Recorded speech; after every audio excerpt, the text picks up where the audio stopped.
Hello friends, welcome on inexlive.com। UPSC 2015 का result आ चुका है। इस साल टॉप 100 में 85वीं रैंक हासिल करने वाली अलंकृता पांडे आज हमारे साथ हैं। आइए उनसे ही जानते हैं उनके कुछ success tips. Hello Alankrita, welcome in inexlive.com। आमतौर पर आईएएस एग्ज़ाम्स के जो इंटरव्यूज़ को लेकर जो कैंडिडेट्स होते हैं उनमें बहुत ज़्यादा नर्वसनेस या डर देखने में आता है कि आप भी नर्वस थी। जी बिल्कुल, नर्वसनेस तो सबको होती है, लेकिन नर्वसनेस को कॉन्फिडेंस में तब्दील करना पड़ता है, क्योंकि ये इंटरव्यू एक आपका नॉलेज टेस्ट नहीं है, एक पर्सनालिटी टेस्ट है और इसमें सिर्फ आपका कॉन्फिडेंस, आप कितने ज़्यादा कामली बिहेव कर रहे हैं, वो ही टेस्ट होता है। जी जी, आपके इंटरव्यू में कौन कौन से जो क्वेश्चंस आपसे पूछे गए आप हमसे शेयर करना चाहेंगे? जी बिल्कुल, इंटरव्यू मेरा mister Manveer Singh sir board का था जी। एंड सर ने मुझसे जो क्वेश्चंस पूछे वो मेरे सब्जेक्ट पब्लिक एडमिनिस्ट्रेशन से रिलेटेड थे। उन्होंने पहला क्वेश्चन पूछा था कि गवर्नेंस डेफिसिट क्या है और इसे कैसे दूर किया जाए। जी जी। तो इस पर मैंने जो जवाब दिए वो governance deficit is the deficit जो कि एग्जिस्ट करता है, एक जो गवर्नड है और जो गवर्निंग है उनके बीच का जो एक ट्रस्ट डेफिसिट आज मिल रहा है देखने को, उसके ऊपर मैंने जवाब दिया। और उसको दूर करने के लिए मैंने जवाब दिया कि हमें ज़्यादा से ज़्यादा जो कॉन्टैक्ट्स हैं, जो ट्रस्ट डेफिसिट है, उसको ब्रिज करने के लिए बढ़ाना चाहिए। और जैसे कि आज सिटीज़न चार्टर्स बनाए जाते हैं ऑर्गेनाइजेशंस में, डिपार्टमेंट्स में, और उन पर जो स्टैंडर्ड सेट किए गए हैं सर्विस डिलीवरी के लिए, उन स्टैंडर्ड्स पे अगर एक्शन नहीं लिए जा रहे हैं तो there should be an accountability mechanism and officials को ज़्यादा से ज़्यादा ट्रांसपेरेंटली बिहेव करना चाहिए और जो भी एक्शंस लेने चाहिए वो अकाउंटेबल तरीके से लेने चाहिए, ताकि एक गुड गवर्नेंस का एग्जाम्पल स्थापित किया जा सके।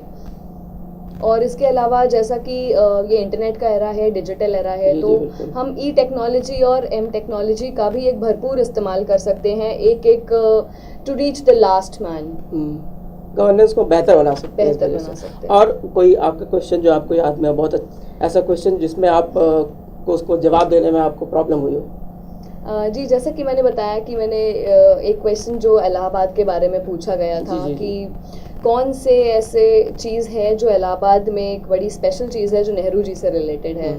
मुझे नहीं पता था कि वो क्या चीज़ है, तो मैंने बोल दिया था कि सर मुझे नहीं पता इसका आंसर। तो उन्होंने खुद मुझे बताया कि नेहरू जी अपनी लाइफ में सिर्फ एक इलेक्शन हारे हैं और वो था इलाहाबाद म्यूनिसिपैलिटी इलेक्शन, जो वो सिर्फ एक वोट से हारे थे। जी। इन सारे क्वेश्चंस में कोई ऐसा क्वेश्चन भी रहा जिसका आंसर देने के बाद आपको लगा कि ये आपका सबसे बेस्ट आंसर था? जी, कुछ क्वेश्चंस पूछे गए थे लोकल गवर्नेंस पे, जैसे कि म्यूनिसिपैलिटीज़ और पंचायत के बीच में क्या प्रॉब्लम्स हैं या उनके रेवेन्यूज़ कहाँ से आते हैं, उनके साथ फाइनेंशियल अकाउंटेबिलिटी स्थापित करने के लिए क्या क्या करना चाहिए। तो उस क्वेश्चन का आंसर मैंने अच्छा दिया था and they were satisfied I think. Net neutrality और सोशल मीडिया पर भी कुछ सवाल मुझसे पूछे गए थे इंटरव्यू के दौरान, जिसमें कि ये पूछा गया कि नेट न्यूट्रलिटी क्या है और ये न्यूज़ में क्यों है अभी। तो मैंने इसके जवाब दिए कि इंटरनेट पर किसी भी इंफॉर्मेशन और डेटा को बिना उसके प्रोवाइडर एंड बिना उसके कंटेंट के न्यूट्रली ट्रीट करना इज़ नेट न्यूट्रलिटी। और नेट न्यूट्रलिटी का वायलेशन हमारे इंटरनेट के लिए और हमारे सोसाइटी के लिए इसलिए अच्छा नहीं है क्योंकि इंटरनेट की फ्रीडम की वजह से ही इतनी ज़्यादा स्टार्टअप्स ग्रो हो पाई हैं, इतने आइडियाज़ ग्रो हो पाए हैं। और जो इंडिया में आज हम देख रहे हैं इतना बड़ा startup India, stand up India का मिशन, ये शायद अगर नेट न्यूट्रलिटी ना होती तो पॉसिबल नहीं हो पाता।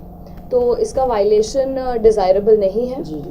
एंड न्यूज़ में मैंने इसीलिए यही बताया कि चूँकि एयरटेल ज़ीरो और फ्री बेसिक्स ऑफ फेसबुक ऐसे प्लान्स लाए थे जिसमें इनका वायलेशन था और इसीलिए ये पब्लिक डिबेट में आया। जी जी। अच्छा, इकोनॉमी से जुड़ा हुआ कोई क्वेश्चन आपको पूछा गया था? जी, इकोनॉमी से रिलेटेड ये क्वेश्चन पूछा गया था कि हमारी गवर्नमेंट, जो करंट गवर्नमेंट है, वो किस सेक्टर पे फोकस कर रही है, जिसका मैंने ये जवाब दिया कि चूँकि डेमोग्राफिक डिविडेंड है इस समय हमारे देश में, जिसमें कि यंग पॉपुलेशन का जो परसेंटेज है वो काफ़ी ज़्यादा है और it is going to increase. तो इसका एडवांटेज उठाने के लिए ये ज़रूरी है कि हम उन सारे यंगस्टर्स को जॉब्स प्रोवाइड कर पाएँ। और सबसे ज़्यादा जॉब प्रोवाइड करने की जो एक पोटेंशियल है वो मैन्युफैक्चरिंग में है, और इसीलिए मैन्युफैक्चरिंग सेक्टर पर सबसे ज़्यादा फोकस किया जा रहा है through make in India program and skill India program. अच्छा, मतलब इंटरव्यू को लेके लोग और जो कैंडिडेट्स जो तैयारी कर रहे हैं आईएएस के लिए, सिविल सर्विसेज के लिए, उनको कोई ऐसा टिप्स आप देना चाहेंगी कि वो इंटरव्यू बहुत अच्छे बेहतर ढंग से फेस कर सकें? जी, मैं कहना चाहूँगी कि इंटरव्यू के कुछ दिन पहले से ही उन्हें न्यूज़पेपर एक तो रोज़ पढ़ना चाहिए, क्योंकि करंट अफेयर्स के क्वेश्चंस काफ़ी पूछे जा सकते हैं। उसके अलावा एक जो डर है 5 लोगों को एक साथ फेस करने का, वो हटा देना चाहिए, और उसको हटाने के लिए मैंने अपने फ्रेंड्स के साथ डिस्कशंस में प्रैक्टिस की थी, और उसके अलावा मेरे जो टीचर्स थे बैंगलोर में, कल्पना मैम थी, उनके साथ प्रैक्टिस की थी। तो वो डिस्कशंस करना ज़्यादा बेहतर रहेगा रादर देन कि अकेले बैठ करके पढ़ने से, क्योंकि हमें बोलने की प्रैक्टिस करनी है, हमें स्टडी ज़्यादा बेटर रहेगा, हमें बॉडी लैंग्वेज को इम्प्रोवाइज करना चाहिए, और ड्रेसिंग ऐसा होना चाहिए जो डिसेंट हो और एक सिविल सर्वेंट के अनुकूल हो। लास्ट मोमेंट के लिए मैं बोलूँगी कि हमेशा पानी पी करके काम हो करके जाएं, और शीशे के सामने अपने आप को देख करके प्रैक्टिस करें एक आखिरी बार कि I am going to do well in this interview. वो उससे आपको बहुत कॉन्फिडेंस आएगा, और बिल्कुल गेट से जाने से पहले अगर आप आस्तिक हैं तो भगवान को याद कर लें, वरना अपने पेरेंट्स को याद कर लें। जी। अच्छा, आईएएस के तौर पर ऐसा कोई पसंदीदा रोल है जो आप निभाना चाहती हो? जी, मैं रोल तो नहीं, बट मैं हेल्थ और एजुकेशन सेक्टर में काम करना चाहूँगी, बिकॉज मुझे लगता है कि ये 2 पिलर्स ऐसे हैं कि इसमें अगर हमने क्वालिटी इम्प्रूव कर दी और इंफ्रास्ट्रक्चर इम्प्रूव कर दिया, तो हमारी फ्यूचर जनरेशन्स जो हैं वो ऑटोमेटिकली अच्छी हो जाएंगी, और जब हमारी फ्यूचर जनरेशन्स अच्छी हो जाएंगी तो देश का भविष्य भी सुधर जाएगा। जी बिल्कुल।